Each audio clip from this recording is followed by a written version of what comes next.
Hi everyone, if you're watching this in March of 2020, that means you've already taken the AP Chemistry exam. If you signed up to take it, congratulations.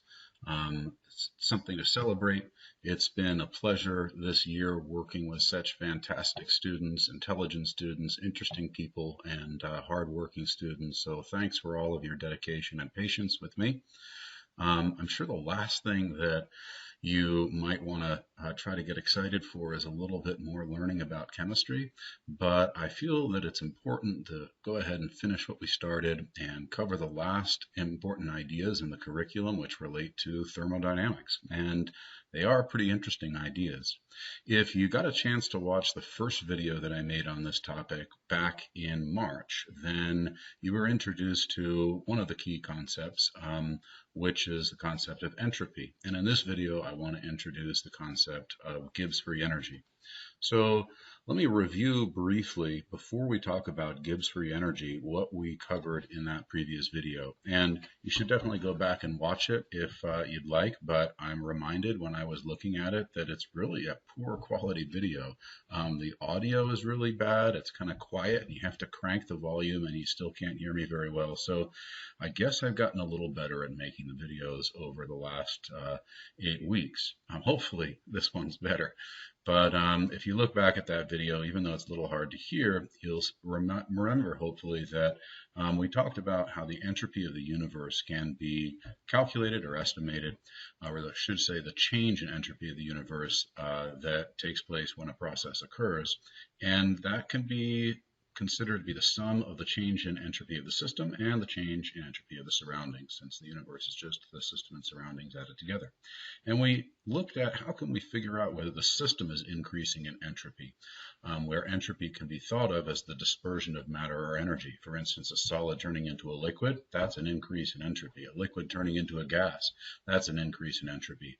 And then we considered, after several other examples of the system, how the surroundings change in entropy could be evaluated. And really that depends on whether it's an exothermic or endothermic reaction. If it's exothermic, then the entropy of the surroundings will increase. So let's take a look at a review question before we start talking about Gibbs free energy. Here are 5 different scenarios, or excuse me, 4 different scenarios, and they are listed as A, B, A, and A. So let's take a look at A first. It says, describe whether the process is spontaneous or non-spontaneous. And remember, that word is going to be sometimes substituted for thermodynamically favored or non-thermodynamically favored, or TDF and non-TDF. That's the language that the College Board prefers to use instead of spontaneous or non-spontaneous, since the word spontaneous implies something about instantaneousness, which is not what we're discussing here. We're not discussing rate, we're just discussing thermodynamic favorability. So it says, what if a reaction is exothermic and becomes more positionally random?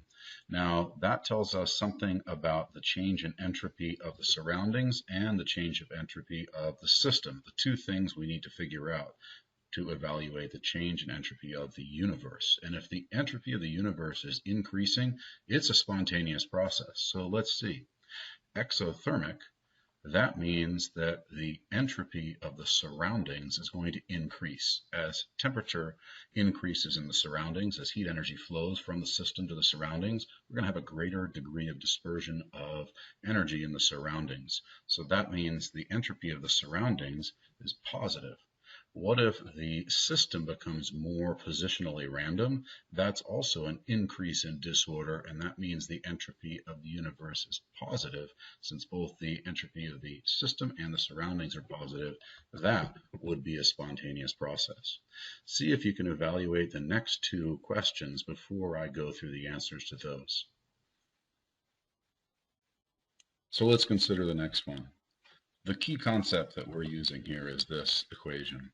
The universe's change in entropy can be thought of as the sum of the systems and the surroundings changes. If it's exothermic, then that means heat energy is flowing to the surroundings, and the surroundings are going to become more disordered or have a greater degree of dispersion of energy. So exothermic means positive change in entropy of the surroundings. And if the system becomes less positionally random, that means we have a negative delta S of the system. So what's a negative plus a positive? Well, it's going to depend on the magnitude of both of those. And for that reason, we can't tell if this is a spontaneous process or not. And it should make sense that ultimately it is temperature dependent. What if it's endothermic and it becomes more positionally random? An endothermic process is one where heat energy flows from the surroundings to the system. And that means the surroundings are going to become more ordered. If something is cooled, then essentially there's a lesser degree of dispersion of energy and matter, right? If you imagine a cooling gas, it's going to result in particles becoming closer together, and that is a less entropic system. So here we're going to have a delta S of the surroundings, which is negative. And if the system becomes more positionally random, well, again, now we've got a positive plus a negative, and we can't tell. What if it's an endothermic process and it becomes less positionally random?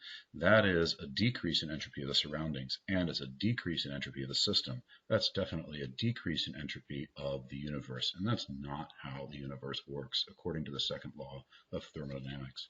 So that would not be a thermodynamically favored process at any temperature. It says explain how temperature affects your answers. In the first case, that would be a thermodynamically favored process at all temperatures. But in the other two cases, temperature would affect whether the reaction is thermodynamically favored or not. And we'll come back to the effect of temperature a little bit later. What we want to move on to, and the main thrust of this presentation, is about Gibbs free energy. And I want to remind you that there's really three different ways we're going to be answering this overarching question, the big question in this unit. How can I tell if a process is thermodynamically favored? And the only one we've talked about so far is that first bullet. If the change in entropy of the universe is positive, it's thermodynamically favored. Now we want to talk about the second bullet, Gibbs free energy. And it turns out if the Gibbs free energy change is negative for the system, then it is thermodynamically favored. Notice now we're evaluating the Gibbs free energy change of the system, whereas previously we were evaluating the entropy change of the universe by adding the system and surroundings together. So those subscripts are very important. Let's move on to discuss Gibbs free energy.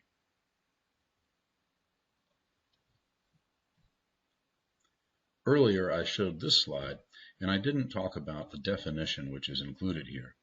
Gibbs free energy is denoted with the symbol G, and it is defined as the amount of energy that's available for work at constant temperature and pressure. Think about it as the amount of free or available energy that can do useful work.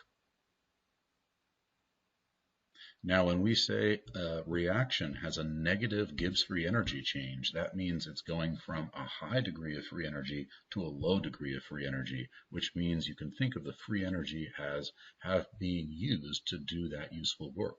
So when the Gibbs free energy change is negative, then we're talking about a spontaneous process where work has been done.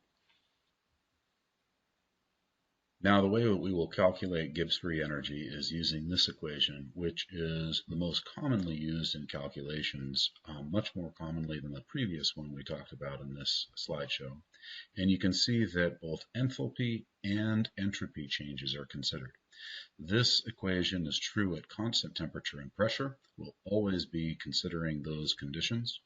And it says that a process in which the Gibbs free energy decreases is going to be a thermodynamically favored or spontaneous process, right? In other words, negative delta G means positive change in entropy for the universe. So let's take a look at this equation and think about the fact that delta G is going to be calculated as essentially one term minus another term, delta H minus T delta S. One term minus another term could be a positive minus a positive, or a negative minus a negative, and so on. So let's consider each of those and see how it affects the sign of delta G. A positive minus a positive could give you an answer that's positive or negative. A negative minus a negative could give you an answer that's either positive or negative.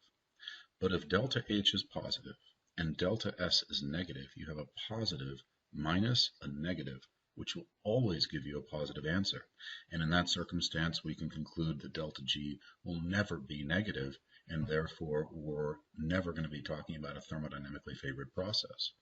What if delta H was negative and delta S was positive? A negative minus a positive will always give you a negative answer. So that's a process that will always be thermodynamically favored. Negative delta H, exothermic reaction, and positive delta S, the entropy of the system is increasing. That will always be spontaneous or a thermodynamically favored process. Here's a summary of that logic. We're often going to be asked to analyze whether a reaction is thermodynamically favored or not based on the sign of delta H and delta S. In the first case, if you have an exothermic reaction, negative delta H, which increases the entropy of the system, positive delta S, you're talking about one process which is driven by enthalpy and entropy. Those are both driving forces in the reaction.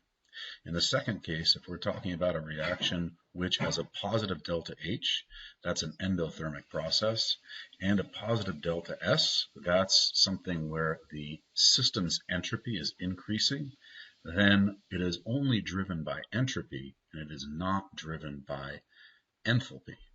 If you have a negative-negative situation, then we're talking about a process which is favored by enthalpy. In other words, the exothermic nature of the reaction makes enthalpy a driving force. But in that third case, delta S is negative. That means the entropy of the system is actually decreasing. So it's not favored entropically or by entropy. We would say entropy is not a driving force. In the last case, neither enthalpy nor entropy are driving forces. Why? The enthalpy is positive. That's endothermic. And the delta S of the system is negative. That means the system is becoming less entropic. So neither of those are consistent with a thermodynamically favored process. Notice that in the second case and the third case, it says that those processes will be spontaneous at high temperatures and at low temperatures respectively. Let's go back to the equation and see why that makes sense. In the first case, where it is a positive sign minus a positive sign, it says that this will be favored at high temperatures. And that's because at a higher temperature, that second term becomes larger and larger. And in the second case, where it's a negative minus a negative, it said that would be more likely to be favored at low temperatures. That's because, again, temperature is going to increase the magnitude of that second term, that delta S term. And the greater that magnitude is, if we have a negative term minus a negative term, then the more negative delta G will be. And we'll look at some examples of actual reactions we're familiar with, and we'll be able to see that this is consistent with our thinking about whether, for instance, ice is going to melt at a high temperature or a low temperature. It's also important to note that the subscript next to each of these terms should be SYS for system. If you ever see a subscript omitted from these equations, you should assume that we are talking about the system. In this case, delta G of the system is being evaluated, and we're basing our evaluation on delta H of the system and delta S of the system. So this is one way to calculate delta G. There are other ways to calculate delta G, but evaluating whether delta G is positive or negative is a pretty common task that you're going to be asked to do in AP curriculum.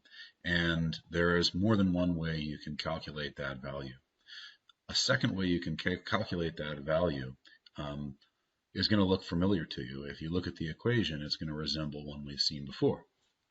Here they are, the purple papers. And you can see under thermodynamics and electrochemistry, there's an equation we've seen before, which we talked about as products minus reactants, and we had evaluated that for enthalpy. And in the previous video, I explained we could do a similar calculation for entropy. And yes, you can also do a similar calculation for Gibbs free energy.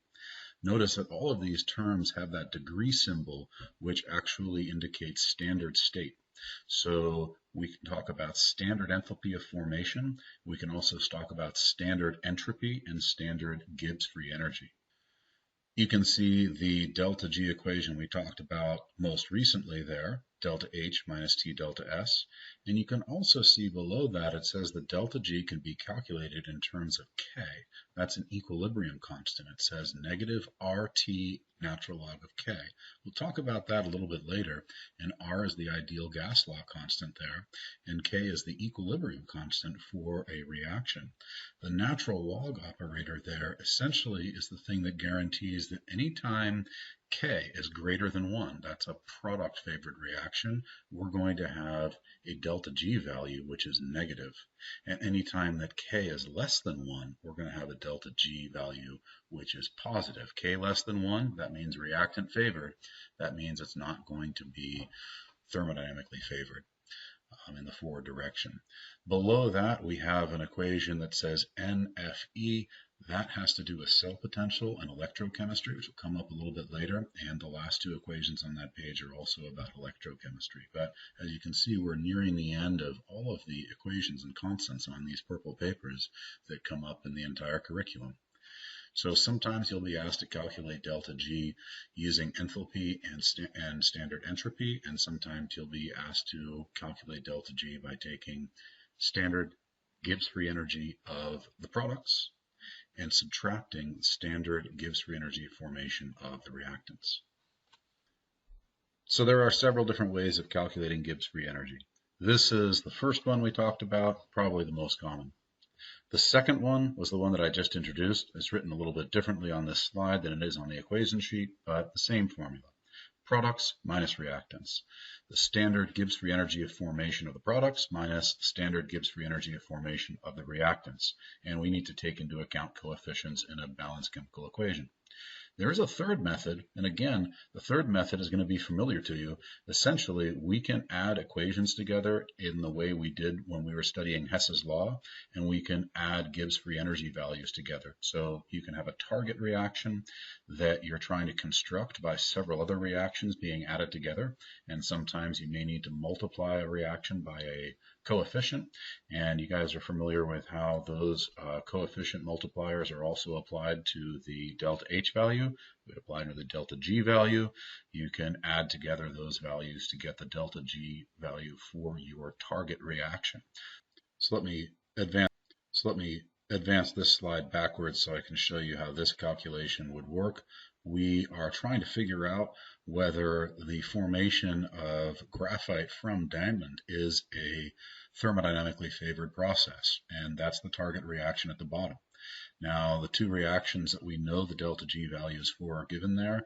Diamond and oxygen form CO2, graphite and oxygen form CO2, and if I manipulate those equations, I'm going to flip one of them around, and I'm going to add it to the other. You can see that I've reversed the sign of delta G for the one that I've reversed the direction of. And when I add those two together, I see that actually the CO2 and oxygen cancel, and I'm left with a negative 3 kilojoules for this target reaction. That means diamonds actually slowly but surely will fall apart to graphite spontaneously. Now, that doesn't mean it'll happen quickly, but it does mean that it's a thermodynamically favored process. So that's an example of this other method of calculating Gibbs free energy. I want to go back to the previous slide for just a moment, and it says the Gibbs free energy of an element in its standard state is 0. And you may remember that the standard enthalpy of formation of an element in its standard state is 0. It's important to note that the standard entropy of an element in its standard state is not 0.